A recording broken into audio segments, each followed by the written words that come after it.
What is going on, hobby family? It is your boy K-Dub. This is K-Dub's High Five, 5 rapid fire questions with your favorite hobby faces. And today I bring in one of my hobby favorites. He's a collector, he's an educator, he's a content creator. This is Tyler Tarver at Tarver Cards or Tyler Tarver on YouTube. How are you doing today, bro? Doing great, man. Feels good to be here. Excited to be part of the team, the two-man team for right Well, now. welcome aboard, my friend. Welcome aboard. How it's gonna work, man? I got 5 questions, all hobby related. I'm gonna throw them at you one right after another. Ready to take on the high five? Let's do it. All right, man. First question. I'm mainly on the Twitter sphere, and I don't know how kind of well known you are on the Twitter sphere with the card stuff. So, kind of walk me through a little bit, kind of what you feel like you're best known for when it comes to the hobby, or kind of how would you define yourself in the hobby world? Man, it's a great question. So, man, I'm not like a lot of these guys like, oh, 10 grand on a card. Like I don't drop a ton on cards usually. I've, just kind of got my PCs and people I like.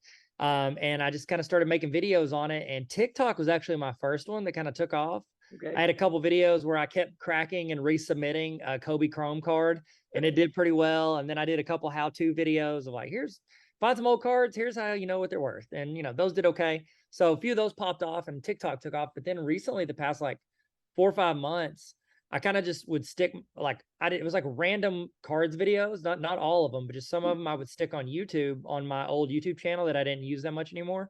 And then over the past 6 months, I was like, I'm just going to steadily push them into YouTube. And YouTube has been pushing shorts like crazy because No TikTok doubt. TikTok scares them. And so YouTube's actually been doing the best consistently, but TikTok and YouTube, Instagram's probably my worst out of all three. And then Twitter, I literally created a cards Twitter like 3 days ago, and it just auto posts my videos. I do nothing there of value Fair for enough. cards. Fair enough. Well, I can promise you maybe 5 more followers on Twitter from this. So just so you My know, man, let's you ready to go. blow up like crazy. No, Okay. man, I love the YouTube short stuff. I've been kind of getting into it myself a little bit. Super fun.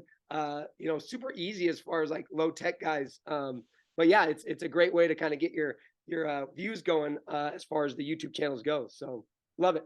Yeah, it's great. And YouTube's pushing it right now. They're making an emphasis because TikTok, I think it was about 8 months ago, TikTok passed them for the first time in like 8 years. A website passed YouTube on single user average watch time. So not Okay. total views because YouTube still got video Yeah. locked down, Yeah. but people spend more time on TikTok as a single user than they do on YouTube. It's just the algorithm is great Yeah. on TikTok, and YouTube is just fighting back. And so they're pushing shorts hard. They just All started right. monetizing for shorts in February. Okay. It's not great yet, but hopefully they figure it out. Well, I think I got 5, so I'm well on my way. My man, buy that Tesla. All right, man. Second question. We chatted a little bit about the beginning. You kind of said just as you kind of got back in the hobby a couple years ago, but like as you think about your collecting journey, kind of who would you kind of tribute as some of your biggest influences when it comes to you and sports cards? Ooh, good question. Man, I honestly, it's been people around here. Like I'll go to card shops around here and then, connect with people and, they just kind of you talk to them, you learn things and just keep collecting. And then there's 3 or 4 guys on TikTok that I watch. I go to TikTok to watch usually, Yeah. and I'll roll through there and my algorithm's pretty solid for card stuff. And so there's a few guys on there that'll, a lot of people that I watch, they update you on like what's going on in the hobby. Like, hey, this just happened, or Tops did this, or Panini's doing this, or Fanatics is doing this. Yeah. That's kind of how I keep up with like the new stuff is through them. Yeah. But other than that, really just talk to people that I'm around. I got a couple group texts. I think like all of us, we got some group texts, Card Bros group text, and so we chat about cards and show pictures of stuff that you can't brag about to your spouse because they don't care. They just want to know how much you spent. So No, mine doesn't even ask that question because I don't spend anything, but she could care less about the cards that are coming in the mail. So it's fair. That's what I'm her talking about. her biggest thing, I'll say, "Hey, I got a $50 card," and she'll be like, "No, you don't. You got a piece of cardboard." Yeah. Touche. Well, Well, if you think about a $50 bill, just a piece of paper. show me $50. That's what she always says. Let's go. All right, man. Let's talk about the Grail card for you. So, as collectors, we all have the card that we dream of, we drool over. Is there a Grail card out there for you, and what is it, and why? Oh, that's a great question. So my Grail card was the Jordan rookie. Jordan was the one that I collected back in the day the most, and then he's kind of the reason I got back into it when I found my old binder. Yeah. And the Jordan rookie was one that I was like, yeah, that's the one I wanted to get. And I got it about a year and a half ago. Yeah. So I was excited, and it was a good investment until, like, I don't know, 2 months ago. And now it's not a great investment because it's all dropped. But next on my list, the card that I don't have that's a card I want to own someday is a Jackie Robinson rookie card. I Oh, would yeah. love to own a Jackie rookie. I bought a Leaf, because was that? Yeah, it was Leaf. Leaf did a 50-year anniversary Okay. of his rookie in I think it was 1998, because Okay. that was wasn't that the 50-year? Yeah, 50-year anniversary. And so Okay. they printed 1,948 and numbered it of his rookie card.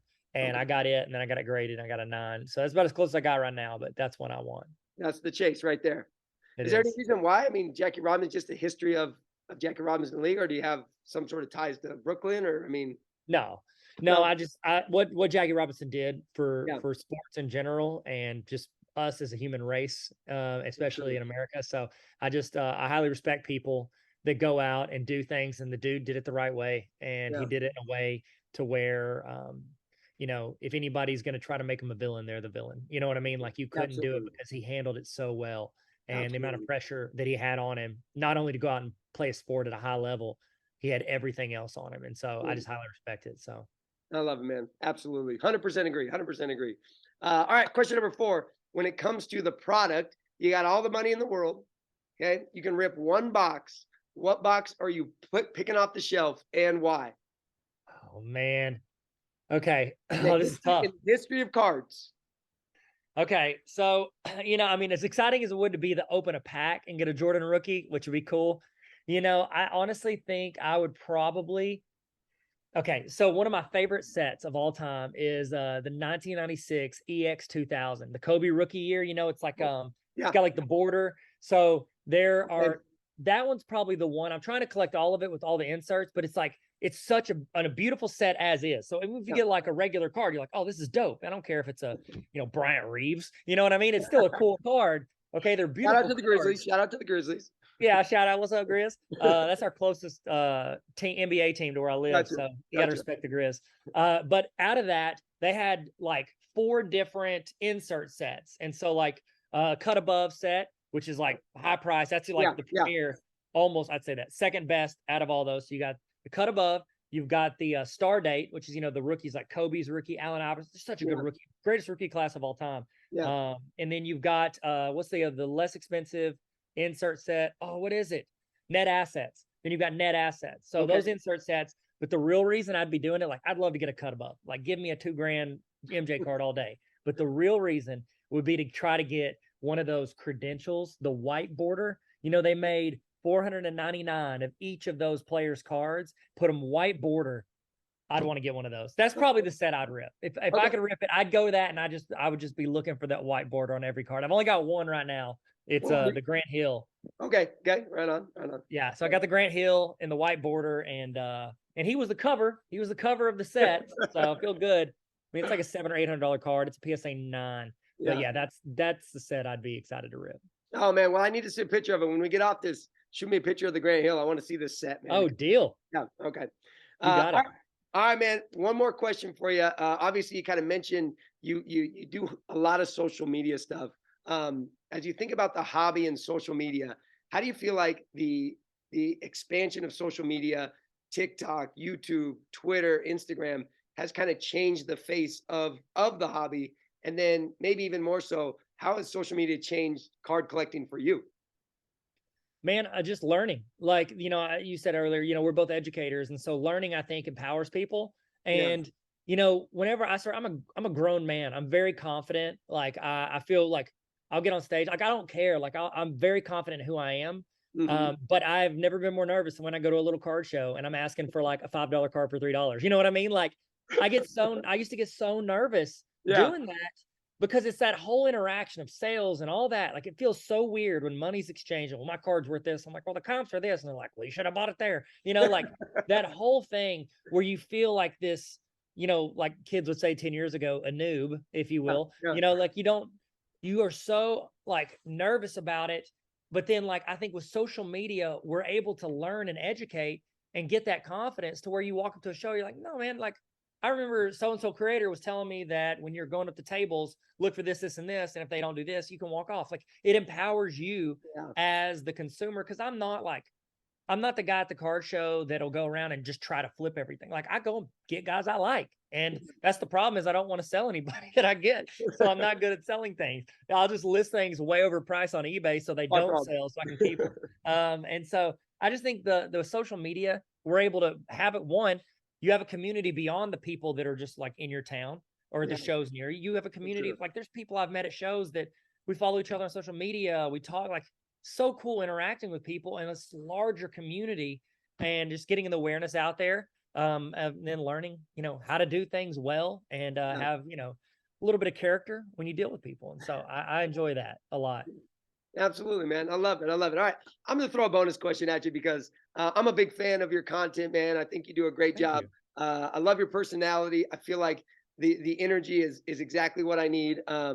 So when you think about the content you've created when it comes to hobby content, what's been kind of your favorite project or adventure or content creation that you've came up with? Oh, thank you. That's very cool. So I know it does. The ones that do the best are mystery boxes. Like people like mystery boxes; those are fun. And I like, you know, cracking and, you know, all that. And I like opening packs. People love that mystery. You know, like we're all kind of like we're all like low key degenerate gamblers and some at some, you know, at some Absolutely. level. And so it's like we want to be like, no, it's just cards. It's not gambling. That's why I buy singles. But whoa, I just knocked my chair down. I would say that So probably excited. my favorite series. So I've got two. I'll give you two. Yeah. First one is one I started doing. It's called 10 for Finn. My youngest son's name is Finn, and he likes collecting. And so I've started letting him pick out cards of his to send in and get graded. And so Okay. that's been really, really fun For sure. watching him go through that process. And I know how exciting it is for me. And he's just picking out cards he loves, like 50-cent cards. He's like, I'm going Yeah. to get a grade. I'm like, okay, cool. Let's do it. And so that's been really cool is watching him do that. And then the other one is like, again, MJ is kind of like the reason I got into it, the reason I got back into it. And so I started for this year, I started a series and nobody likes it but me, but it's a series called Goat Year Quest because it's Okay. 2023. Michael Jordan's 23. I And see. so I picked out 5 cards of Michael Jordan's I didn't have that I wanted to get this year. And then one card I let kind of like the audience, like my community pick. Yeah. And so I'm trying to collect all 6 of those cards in 2023. And so I've got Okay. 2 of them now. I got to get the other 4. Right. At the end. And I'm trying to do it in ways where it's not like, oh, I'm just gonna go max out my credit card, done. You know, like trying Yeah. to like trade and flip and sell on eBay and Yeah. do stuff like that. So it's just been a lot of fun. I've Yeah. enjoyed both of those. Watching Finn do that and then trying to collect all them MJs. That's what I'm trying to do.